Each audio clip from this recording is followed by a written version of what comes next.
Nëse flini gjumë me ngrohtëse ndezur gjatë dimrit, urgjent duhet ta dëgjoni këtë.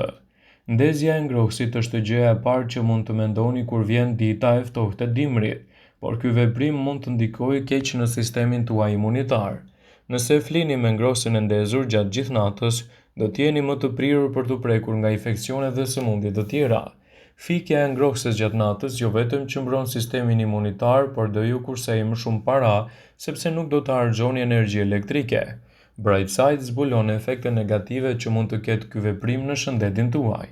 Mund të prishë cilësinë e gjumit. Në mbrëmje trupat përjetojnë ulje të lehta të temperaturës duke sinjalizuar trupin se është koha për të fjetur. Ngrohtësia ndezur mund të pengojë këtë proces dhe të shkaktojë gjithashtu djersitje, lodhje, siklete dhe shqetësime. Inzekti gjatë natës, i cili nuk është për shkak të natyrës, mund të shkaktojë dhimbje në krahorë dhe probleme me zemrën, mund të shkaktojë tharje të lëkurës, ta bëjë ajrin e dhomës të dëmshëm dhe të shkaktojë dëmtime të sistemit imunitar.